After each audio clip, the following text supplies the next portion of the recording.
it's my privilege to introduce the speaker for the day. We are very fortunate to have Brother Bhaskar Maddala from Melbourne here to share with us some of his glorious experiences with the Lord. Brother Bhaskar came into Swami's fold in the year 1993 when he was in his teens, a very impressionable age. He joined Swami's college in the same year for his bachelor's and had his first physical darshan of Swami as a student. Brother Bhaskar's career in IT took him to several countries, including the US, the UK, Europe, and he came to Melbourne in the year 2009 and decided to settle in Australia. He's very active in the SAI International Organization Australia and is currently the devotional coordinator for Waverley Sai Center. Brother Bhaskar has decided to speak to us today on his relationship with our beloved Bhagwan, whom he considers as his mother. Now, without any further ado, please join me in welcoming Brother Bhaskar Maddala. Sorry.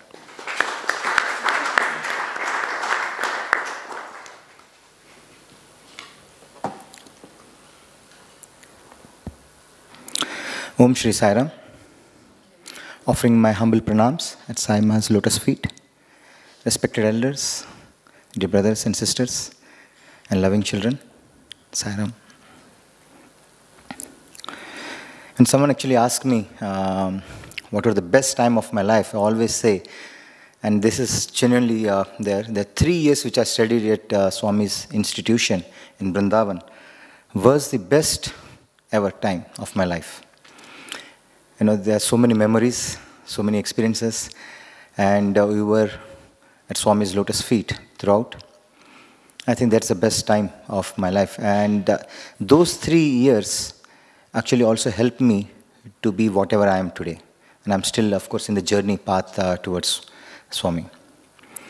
So when Brother Chandra asked me, what is the relationship with Swami? So I said, with Swami, the relationship I have is just as a mother and child. The same kind of relationship, right? I mean, you have unconditional love. The mother has an unconditional love toward the child, right? And you love your mother. The mother, whatever she says, we take it for granted. We say, yes, that is true. We trust her, right? We fight with her. We argue with her. We take her for granted. And yet the mother, same with all the love and affection and with all the patience, right? Corrects us, guides us, even despite whatever I say. I fight like say that, no, that's not right. But the mother brings us back and say, so it's always like, could be maybe 2 steps forward, 1 step back, but it's always on the move because of the mother. The same thing, exactly the same, and that's what I call my life that's been. So I came, as Chandra mentioned, I came to Swami's fold at a very, very impressionable age. And the first darshan I had of Swami was after I joined the institution. And before that, I knew very, very little of Swami. Right, and the reason I came to write for the entrance for Puttaparthi was not because of my spiritual inclination or something, but just because I wanted to run away from the dreaded rigor at home, writing entrance exams, reading, studying. I thought, let me have a vacation. Maybe I'll go outside of Hyderabad, where I used to live, and spend a few days and come back. And that was the only reason I actually went to Puttaparthi to write the entrance. I applied for Puttaparthi. Other than that, I knew little, though. My grandfather had been a very ardent devotee of Swami. So he, in 1970 or 71, I think he had come first time to Puttaparthi after he took voluntary retirement from Indian Railways to visit his cousin who used to live in Puttaparthi. He came, he liked, he fell in love with the entire environment, and suddenly, he decided that he's going to take sannyas. And Swami has to give him the upadesha for sannyas. And so he was very adamant, and he is a person who's like very strong will. And so he said, I'm not moving, this is how I've decided, and this is my conviction, and Swami has to give me upadesha. He has to call me for an interview, give me an upadesha, and I will become a sannyasi. And my father, who's the eldest in the family, right, he was still just about to get into college, so he was not even graduated. And then my father had 4 younger siblings. Youngest being still in a primary school, I think, that time. Very young. So, and he was there. And Swami, that day, I think, or the next day, when the day he decided, Swami called him, he went with a name and said, Ramanarao, come here. Call him into the interview and said, your responsibility is not over. Go back home. I will call you when your responsibility is done. And I will take care of you and your entire family ever. And that's it. So from that time onwards, he has been taking care of all our family, despite, whether we were there, physical, not, doesn't matter. So, I thought maybe I'll just share a small incident which happened, which I came to know much, much later after I joined the institution. This was with my, my uncle, my father's young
How could they be, just everything is like a different world altogether. Everyone is going in some queues, such beautiful and so quiet. And yet there were so many people, and yet it was so quiet. And everyone is so peaceful. They're looking like so peaceful. There was no agitation in anyone's there. And I don't know, this is still very baffling and surprising to me. I just fell in love with it, and I said, this is the place where I need to study. And that was very against my own nature, which I used to think. I'm like a rebel. I used to think I'm a rebel, and I used to go. And suddenly I find that this is the place where I need to, which is completely in contrast. And I said, okay. And I prayed to Swami. I don't know anything about Swami. I said, Swami, I don't know anything about you, but I love this place, and I want to study here. I want to be here. And I sincerely prayed. And I wrote the entrance, and I got through. And Swami was in, he was not in Parthi, and he was in Brindavan campus then. And so for the summer course was going on. So, and I was told that I have been posted to Brindavan. And everyone said, you are unlucky. You can't be in Parthi because Swami stays most of the time in Parthi, and only a month or so Swami stays in Brindavan. And I felt really sad. And I said, anyway, I don't know much about that, but that Swami was inquiring, in fact, when the students are going to come, when the students are coming, and he was waiting for that. And we came, as soon as he came, Swami said, call all the students. We went inside, outside the, if you can just open the first one, the mandir. Yes, this one. This is where the Swami's Brindavan, and the other, with the domes you see, that was our hostel. So Swami called us all inside, and around the mandir we were sitting, and Swami just so lovingly, every student Swami saw, personally gave some books and kind of thing, touched, blessed and kind of thing. And that was the moment. It was like an electric something. You just can't explain, but just fell in love. That is yes, Swami, you are my mother. And until that time, I knew nothing of that. So I still baffled. Suddenly I used to think, how is this even possible remotely? A person you're meeting for the first time, and you just, so much love and affection, and as if you have known throughout, and you are mother, and talking about a mother, right? A divine mother, you are my mother. And that's how the feeling is. And I can't explain, but that's how it was. And so that was how it was. And the first 1 month, a lot of, the darshans, summer course, Swami used to come to the dining hall to have lunch, dinner. It's beautiful, just what you call inexplicable. And when she came, so Swami gave some, can you just go to the next one? So Swami used to give all the students, the photos with them. This is our college institution. So he used to call students and have some pictures with students. And then after all the summer course, Swami went back to Parthi. And this was in 1993, later, I think around June, July time frame sometime. And there was a very unfortunate situation that time in Parthi. And Swami was, apparently outside at least, right? He was very displeased with all the students. Absolutely no talking. And all the other devotees also were saying, Swami, you talk to students, you give students so many things, so much love and affection. They don't really reciprocate that. They don't show that respect and kind of thing. And, Swami sometimes has to listen. But again, as a mother outside, so the mother shows the anger outside, but internally it's always pure love. It takes some time for us to understand as a kids, right? But that's how it was. On hindsight, I know now, I can say very confidently that was how it was. Swami wanted to loves us, wanted to talk to us, but just didn't want to talk at that time, or at least show, and so that we are in the correct path. And this went on. Swami came to Brindavan. Swami was in Brindavan, but absolutely no talking. I don't know if anyone has seen Swami running, but I have personally, that was the first and probably the only time I had seen. The gate in the mandir, so Swami was to cross for darshan. He has to cross the darshan, the gate, to go into the mandir inside. Swami used to walk slowly, softly, as a very, very majestic till the gate. And the gate, as soon as it was up, used to run. Because the students were all lined up there, used to plead Swami, and Swami, just to avoid. Swami used to run and go. And this happened every day. Every darshan, morning, evening, every darshan. But as with Swami's, this one, Swami was not talking, the intensity, the love and affection, right, also grew manifold times. It just became stronger, stronger. So I think that is what Swami wanted. Swami wanted to see and make us, really have that intensity. It should not come from here, it should come from here. Swami, that's what he used to say. When he used to say, Swami, we love you, so it's coming from here, it should come from here. Right? And I think that's what Swami used to, wanted us, I think. And the intensity grew up. Everyone, all students were praying throughout. And one fine day, and I don't know if I'm saying, the easier way now I have realized to please Swami It's very, very easy to please Swami, right? With just pure heart, one song is what it takes. One song, and that's what happened. I remember this went on for, I think, a month or 2 months like that, and Vijay Sai sir, so he was our English teacher then, he got an opportunity to speak in one of the events. Swami had asked him to come and talk. And the day before, he said, okay, this is our opportunity to talk to Swami. Swami was not even listening or anywhere. So we all practiced, said, we're going to sing. And so Vijay Sai sir, during the talk, and he's going to open up, and then we'll all stand up and sing that song, Oma Saima. And that one song, I can tell you, brothers and sisters, I think that is one song we all students sang from bottom of our heart. And I still feel and wish I could sing and have the same love and affection after that. I still wish and pray and try. Unfortunately, I still can't. But that was the intensity what we had. That one song melted Swami like a knife in the butter. That's it. And Swami, after that, we could see the emotion. And Swami then said, he wanted to come and talk. Everyone said, Swami, please talk, please talk, please talk. But students realized by the time, Swami has melted. You could see that. Swami, please. Says, no, Swami said, no, not now, not now. He said, no, Swami, you have to talk. You have to talk. And so we were, till that time, we were even waiting for Swami to just look. Now we got the attention of mother. So he said, okay, so Swami, you have to talk. You have not spoken to us for 2 months or so. You have to talk. And he put the mic and everything, and Swami didn't want to talk. So he started. And as soon as he started, there was like thunder, rains. And that Sai is shed on top of that, right? With all the rains, it was like huge. Surprisingly, only that area is what it rained. It didn't rain in the edges and outside the Kadigud, it didn't rain. And that was like a cats and dogs. It was like pouring heavily. And because of the sound on the Sai shed, whatever Swami was talking, you couldn't hear at all, not even one single word. So Swami didn't want, Swami was talking, Swami was telling something. No one, not even the person who was close, could hear what it is. And Swami stopped his speech, the rain also stopped. That's it. So it stopped. Swami went, but that's the beginning of the beautiful Trai sessions, So we used to always hear from our seniors, the beautiful Trai sessions. So like Swami said, Parthi is the office, Vrindavan is his playground, right? And so we all go there inside Trai Vrindavan after bhajan. So we used to go, all students used to go inside and sit, and then Swami would come, he would sit in a swing, jhula. In fact, I think I have a few photos of inside. Swami would come, and we would actually push whoever is sitting on the front row, he will push the chair, the footstool inside. We don't want that. We will not give any space for Swami to keep his feet. So we want Swami to keep the feet on our lap and then stop. So it was beautiful time we had. And, I still remember the first day when we just broke all the Ganeshas on the Sai shed. So there was the podium, there were so many Ganeshas. Broke everything, all the Ganeshas. Because of the rush, all the students wanted to rush. Some people, I think, were there and they complained, no discipline. Then Swami said, that is love for God, which is there. And Swami didn't seem to mind, saying all the broken and kind of thing. So he said, no, come in a line, come in a line, come in a line. But then he said, he didn't really mind that because that was the love for the God and not for anyone else. So it went on, I think, the beautiful days, and we had a fantastic time. In fact, I remember one day Swami, but the reason I said that, the first instant was that it is possible. I mean, we have seen Swami and we always feel, but with pure love, and I said, right, that one song when we sang, that's where I can say safely that probably that is the only time I can say when I had 100% love, right? All the other times, I mean, maybe some percentage, lot of percentage drop.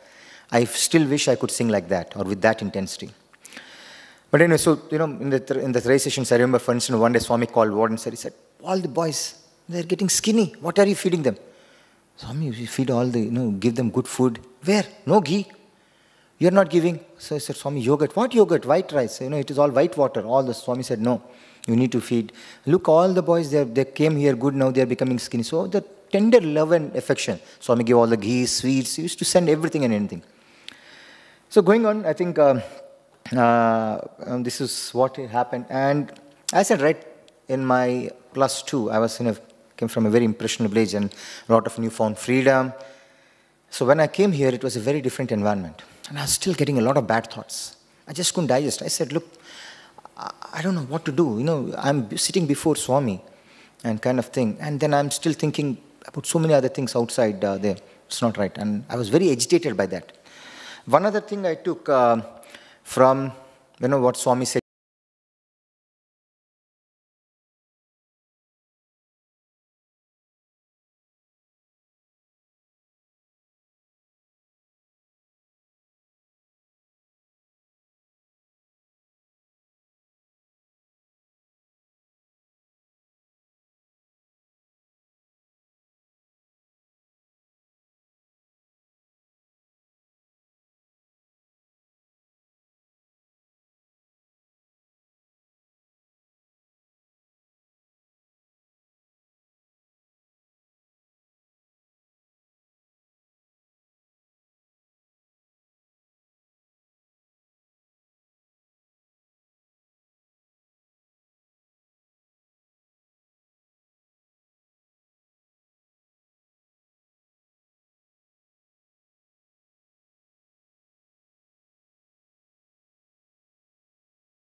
so that he could give it to Swami. I was thinking about all those things.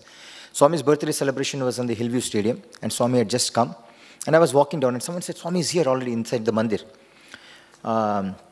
So I said, okay, I came running. And that one day, it also taught me one thing, always be ready. Because, I never used to like shaving. I was a kid and always had a lot of things, right, which you should do. I don't want to do it. I was still in that mode. And I thought, Swami is not going to be there. Swami is going to be somewhere there corner. He's not going to look at me. So why should I shave today? I just left it like that, and I was just normal. And then Swami said, Swami is there. Swami is coming and seeing all the greeting cards, the birthday cards. I said, I ran and with my birthday card. And Swami was watching, looking at all the birthday cards, and I was praying, Swami, please don't come. Please don't come here. I'm not in a position to present myself. And I was looking very shabby. And on top of that, warden saw, and he said, come out, because I really look like a very shabby, the beard, I think I didn't shave maybe for a day or so. And so I said, no. He was trying to call me, and I said, no, I will just stand there. But I was praying to Swami, please don't come. He came, and I think maybe a few cards or something. Before that, he came and watched, he saw all the cards, the greeting cards, and then from there he just went away. He didn't come to me. I was thanking, thanks Swami, thank you, please, you didn't come and see my card. So I was very happy. But then I know that, okay, evening darshan he would come. So by evening I was spick and span, ready again, just with my card. And I thought I'll take the first, I'll just go couple of hours, 3 hours before, I will sit in the first line, and that's what I did. And suddenly I saw, just before the bhajans and everything started, a lot of students came in, and there were a lot of students who used to sit in the front, maybe 3 or 4 rows. So everyone sat, and I was, I think, 4th or 5th row or something like that, and with my small card, I was sitting there. Absolutely nowhere, could show. Swami came that day, and he came and he was talking, and then he came this side and then said, There was myself and there was another boy who was sitting with another small card. So he came in, and first he said, okay, he opened the card and said, who made it? He said, my sister made it. So he saw that Swami. And then he came to me and he read the entire thing, and that's it. He was talking something. I still trying to understand what did Swami say. I just couldn't recollect. I was just looking at him. That's it, mesmerized. And then Swami said something about what is birthday, B-day. I said birthday. He said, no, Indulal. And something, that's what, only 1 or 2 words I could just remember. And I don't remember what happened after that. Swami was talking for maybe a minute or 2 minutes and telling me something, and I just couldn't recollect. I was just looking. And then Swami said, take Padnamaskar and then go. But that taught me also one thing, that okay, with Swami it is not important that we have to have the best and kind of thing. It is not always that, but it is whether you have done with your effort. That effort with the love is what Swami appreciates. Right? It was not that my card was good, my drawing was bad, and it was just a small paper and kind of thing, but that's what I always see. And I think it is exactly the same. Swami gives you opportunities. Someone asked me the other day, I was talking to them, I said, Swami gives you opportunities not because you are the best, but because Swami loves you. And that's exactly what happened. I mean, I can share maybe another instant. But Chandra, please do let me know when the time, in that. So this was in my first year, in fact, when I had just come, Swami gave an opportunity for some students, asked who wants to sing. And I also lifted everyone. So I also, me. And Swami said, okay, sing. Not a bhajan, sing, song. And I knew very, very few songs. And I knew some movie songs, but that's about it. I didn't know any devotional song. So one of those movie songs, which was also could be interpreted as a devotional song, I started singing. And then I closed my eyes and I was singing. The harmonist was struggling with harmonium, tablaist was struggling with the beat. Anil Kumar sir was laughing with his hand on the stomach. Everyone was laughing, and I opened my eyes and Swami was chiding Anil Kumar sir, don't do, he'll feel bad. And he saw, and I stopped. Swami saw that I felt bad, and I said, no, chala padu. Very nice, you sang very well. But I knew I was already fully down. I was almost on the verge of crying, that this has happened. But anyway, but that's still, on hindsight, Swami was talking to, and before that again going, he felt that, I was still not convinced and I was feeling very sad. So Swami came and said, chala padu, very nice. And then went. So I thought, and the second year again, so in that, one day Swami was asking, there were a couple of days Swami was talking and asking me something. I was giving some letter and Swami was inquiring about that, so this happened. And then suddenly I asked, okay, does anyone know any other fine arts? When I was a kid, I think about in my second grade to about 6th grade, about 5 years or so, I learned Indian classical dance, Kuchipudi, every day. So at that point of time, I was fairly good, and I used to give some stage small, in our colony or in the school and kind of thing. I used to give some performances. So, but that was till I think high school. After that, I left. I didn't really focus on it. Never practiced. So when Swami asked, I just was hesitant, but I lifted. So, what do you know? I said, Swami, I know classical dance. Swami said, classical dance? You never told me. I said, Swami, I learnt when I was a kid. Not practiced for a while, but I learnt when I was a kid. Very nice, very nice. Tomorrow performance. Swami, I never practiced. No, tomorrow stage. Okay, performance. You give a performance and there. And then I was thinking, what song? And I don't even know. It was last, I think, 6 or 7 years back was my last performance. And 7 years I don't even recollect what song I knew. I don't recollect. And my weight has been double than what I was there. So a lot of factors I was considering. I was like, just not possible. Somehow this is, but I was quite scared. Then Swami and he was talking to students and then suddenly said, okay, no boys. Okay, just Swami. I know, boys will tease you. So I said, even better, what more can opportunity? But still I was scared. He said, how do you say, this is a fantastic, this is one, an opportunity which no one could even believe. Just performing before Swami, in his mandir, just before Swami, for Swami, and no one else. It was like a dream. I think there. I said, okay, Swami. And then went and that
And while I was doing it, so I went after, there for Swami's darshan. Swami gave a Padnamaskar, still blessed me and everything.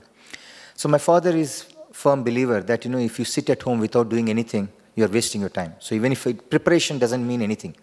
So he wanted me to write all the entrance exams, and he made me write MCA set, which for the computers, and one for MBA. And I did a lot of goof-ups. I sent the application, swapped the applications and sent it. They were even better. They sent it for, they directly sent it to each other. And that's how I ended up writing both the entrance. Got selected, and one of the places it was like 7-1 for the entrance, for the masters. My rank was 715. I went to Swami Puttaparthi with this one, and Swami gave Padnamaskar, and I came back, and I had to go for counseling. So in the state, REC Warangal, one of the engineering colleges there, it's a reputed one, and people usually get on the first rank, second rank, only those kind of things. The top rankers get. And I was pretty sure I'm not going to get. There was actually another person had come along with the daughter. He said, she had got, I think, about 50 or something, and he said, she's not going to get, but you're going to get. You know why? He said, I don't know. You got Padnamaskaram from Swami. So he said, I said, what do you mean? He said, yes, you studied there and you got Padnamaskar, you will get. And I was wondering, so they have a different quota system, 50% for non-local, 50% for local and kind of thing, other state. And since I studied in Bangalore, I suddenly became other state, Karnataka state. And again, so within the local, they have 7 for open and 8 reserved, but non-other state, 12 were open and 3 were reserved.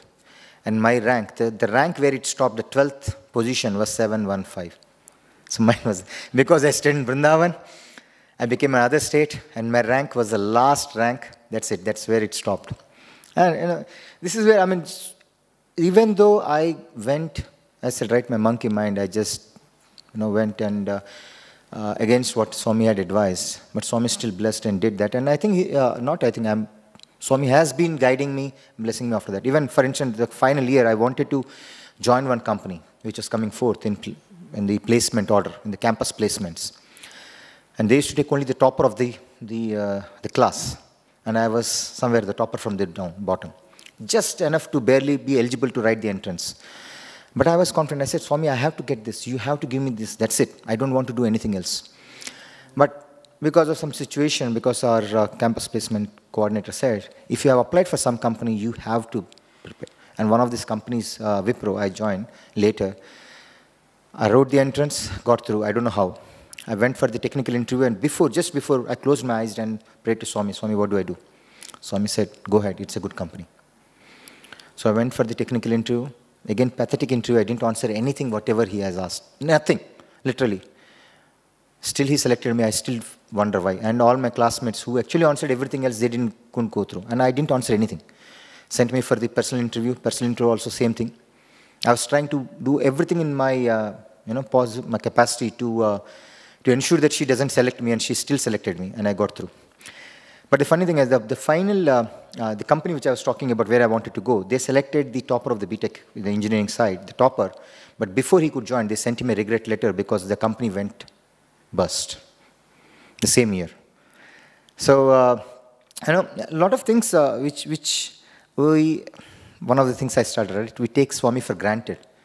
I have done that always, but Swami patiently again mentors you, guides you, chides you, sometimes, expresses displeasure, then brings you back and onto the right path. And this is what happened, so after the studies and kind of thing, so a lot of times you take, yes, Swami, yes, I know, Swami's art and kind of thing, and whenever I go to Parthi, but that's about it, right? And after that, nothing much. So I was part of my career progression and everything I was taking, and I was in London and with a different company, another Indian company. And I wanted to apply for the HSMP, Tier 1 visa, which would enable me to work for any other company. There are no restrictions. And so this is what I was saying, right? You have something in mind, but I still go ahead and ask, right? And then say, which is not right. But Swami, is his playful master. So I put a cheat before Swami, and that's what I'm used to it. In fact, someone asked me, should we put the cheat? I said, no, don't put. It's everyone's belief. So I believe that, I'll put pray to Swami, Swami, show me the way. And that's what Swami did. So the first time I put the cheats and said, Swami, should I apply for HSMP? Yes or no? Swami said no. And I thought, okay, maybe Swami needs some time to think. This is not the right time. So I put up, I said, I'll give maybe a month. And a month later, again, I put one more chit. So, Swami, HSMP, yes, no. No.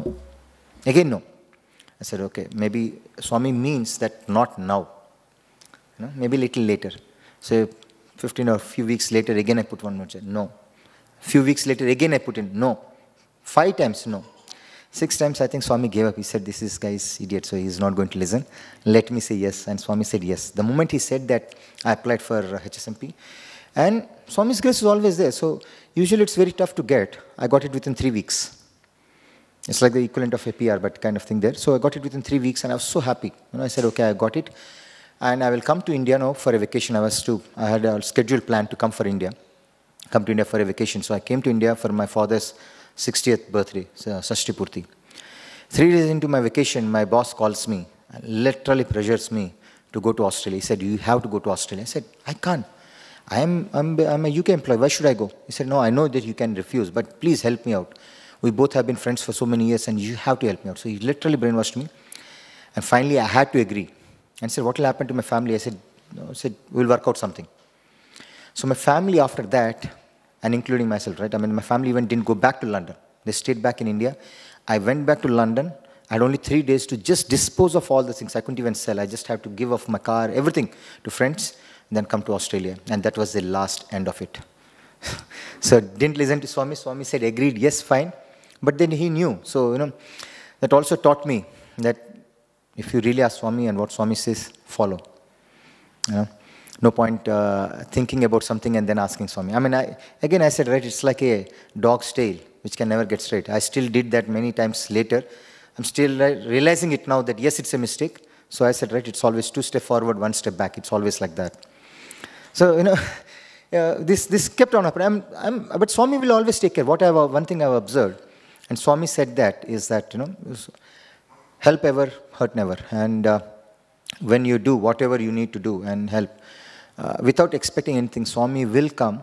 And very, very, when you need that, Swami will always going to be there. But till the last minute, maybe Swami will test, but he is going to come and help you. This was in 2013.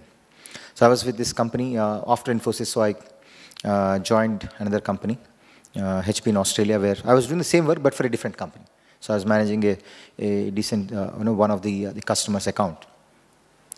And in 2013, they decided that end of 2012, not 2013, sorry, 2012, end of that. November, I was in India to visit my parents and in-laws, and I get a mail from her head that they're shutting down the entire Asia-Pac operations, sales operations. So either you need to move to UK or apply for UK or kind of thing, and my UK HSMP just expired. That's it, done. So I thought, okay, UK is not for me. So what do? I said, and I had applied for Australian PR just a few months before. It involves a lot of cost, and that was a company-sponsored PR. So that means that if I move out of the company, my PR application would be void. And if that gets void, I had only about 3 or 4 weeks to go back to India, from where I come from. So I said, if I know with clarity where I'm going to be, if I know, for instance, and I don't know, so I still have about 4 weeks. Within that 4 weeks or so, if I get my PR, I'm good. If not, I have to go back or something like that kind of thing, right? So this is what's happening. And so this was 31st of Jan was my last day. And I thought, okay, fine, we'll wait. 31st of Jan, 12 a.m., midnight. We'll see what, if we get the PR, we're happy, we'll go. If not, we'll pack our bags. Midnight, we're thinking, okay, we didn't get an email. So I think myself and my wife, we were discussing. I said, okay, now we have got 2 cars, we got this one, we have to sell this, sell that. How do you sell this? And we were thinking, 1 o'clock I get a call from my HR saying that they are extending my contract with another 2 more months. 1 a.m. on 31st Jan, as soon as there, I get a call from the HR, extended for 2 more months, and I got my PR on 11th of February. Mid-March, I get relieved and then join another company. So, this always, kind of things, whenever you think that you come to a troublesome spot and then pray, always that's been there. So, and again, so there were quite a few instances. I thought I'll share personal experiences. And my wife, for instance, I mean, when you came in after marriage, so before that she has again, like me, before I saw Swami, had no knowledge or knew anything about Sat Sai Baba. But she was a very ardent devotee of Shirdi Sai Baba. And she used to be very ardent, and she used to go to Parthi and kind of thing. And after our marriage, that's where she saw Puttaparthi and Sat Sai Baba, because she saw what it is. But she was still believing Shirdi Sai Baba. She was not sure whether it's the same Sai Baba. And then I asked her to join me to Parthi for one day. We were in Bangalore, and she said we should come to Parthi. And then she gone to Parthi, and she said, I mean, every time she used to go to Shirdi and stand before the Shirdi Sai idol there, she used to feel a different kind of vibrations and energy. She said she can't explain, but that's how she felt every time she went to Shirdi and there. And then that was the first time she's seeing Swami, and she was not again in the front or something, but the moment Swami came, she said she felt the same vibration there. And she had just a thought passed by. She said, I felt like, the same vibration. So if my Sai Baba is here, then maybe I don't even have to go to Shirdi. And that's about it. I think from that time, she has been trying to go to Shirdi. Every time we planned, never it would materialize. So eventually I would go to Shirdi, but she had to stay by. Either she's unwell or she would happen something else. Only now, last year, October or November time frame, finally she decided, she prayed to Swami, Swami, please give me a darshan to Shirdi. I want to go to Shirdi and Parthi. And only then she could go. But all these years she has been trying. She said, I don't know why, but after, just because the thought came in, it is there. She had gone to Parthi so many times now and kind of thing, but Shirdi she couldn't go only until now, after that. But again, so there were all those memories, experiences, a lot of learnings which had come through. And as I said, right, after, for instance, getting into the job, the professional, we take Swami for granted. I took Swami for granted, a lot of things. So I used to pray Swami in my mind every day in the morning, puja, that's it. That's about it, and kind of thing. But I asked, Swami were to ask, right? Swami would ask, what are you doing? What are you doing what Swami has asked you to do? Or what are you, doing for the learnings, the teachings? How are you being useful to the society? Absolutely nothing much. I was not doing much. And this is how it went, and until I came to Australia, and I think this is where I fell in love, and I loved the entire, the Sai Samiti here, because I started going to Sai Samiti only after coming to Melbourne. Right before that, I used to go, if there is a temple, or whenever I go to India, I used to go to Parthi, and that's it. So it was like, a few days of Sai Darshan, and then come back, and again, your day-to-day rut, which was happening. So after I came here, so I started going to the Samiti, the Sai Center, bhajans. My kids were growing up. And I think 2 years, last year, I believe, or something, I had a thought. I was hearing to Brother Amitabh, and one of his talks, and where he said that in his talk he mentioned that he was not giving a talk or something, but then he felt the Swami is chiding him. He said, what are you doing? And then he felt, okay, if next time someone asks me to talk, he's not going to say no. He's going to do, because that's a service to Swami, whatever Swami is asked to do. So he mentioned that, and the very same day, he was actually asked to talk in Parthi.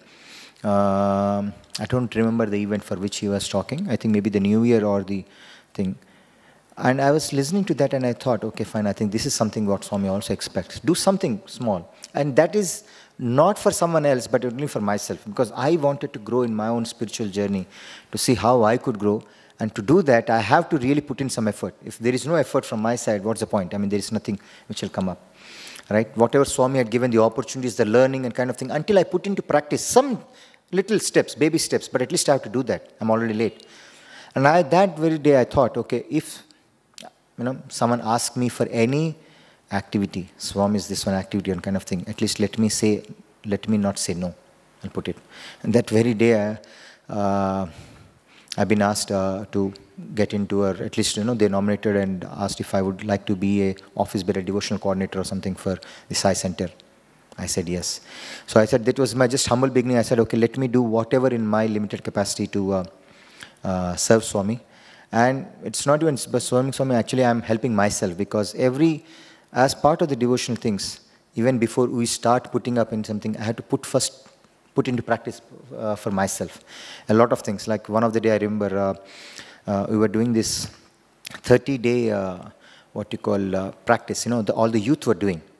Right before they went for Swami's birthday, I believe, all the youth were doing. And the chairperson asked me, saying that, can you announce? I said, no, because I have not been practicing, I can't tell. I think that kind of, at least the thought has come in. So for everything what you talk, let's see, at least the thought is saying, okay, let me put in for the first effort to do that. A lot of things, even the work. So Swami has taught also at work how the small basic things, right? How you should adhere and what is possible, what is not possible. A lot of times, it happens.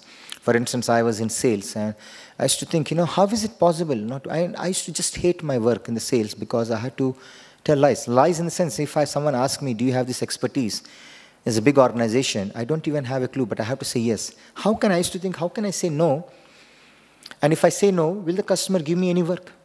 Right? It was straightforward. But I used to feel bad because I didn't like it. I said, Swami, I don't even know because that's not right. Something is not right. I'm not. And then one day we were doing a study cycle as part of this, right? And we said, okay, truth. He said, Swami, there was a message when he said, okay, can you all take a sadhana to see one day, 24 hours, without, even for a joke, even for a fun, with your kids or a lot of things, right? We tell the kids, just for fun and kind of thing. He said, 24 hours, can we do it? Before we put in, I said, I have to first let me see if I can do it as a practice. And that's a sadhana, which we will do, right? And that means at work and everything. So it was possible. So these are the small things Swami is teaching me. I'm still in the journey. I'm still in a very, very initial stages and taking baby steps, but has been teaching me and guiding me and mentoring me to be on the right path. Whenever I go astray and kind of thing, Swami pulls me back as a loving mother. And I'm so grateful to Swami for all the love and affection Swami has given to me. And I would like to thank every one of you for giving me this wonderful opportunity to be with you and to share some of my thoughts. Thank you very much. Om Shri Sai Ram. Thank you, Brother Bhaskar, for allowing us all to connect to our dearest Mother Sai. Certainly took us all back to Parthi and Vrindavan when we had the fortune to spend our time with Swami. Rains fall in rainy season, but as you can see, today was supposed to be a very hot day, and Swami really made the weather beautiful for us to be able to enjoy this session even more beautifully. So it's truly amazing to hear how we can all use this guidance and strength which Brother Bhaskar has shared through his experiences with Swami, and use that understanding to shape our lives. So thank you once again for sharing your beautiful memories.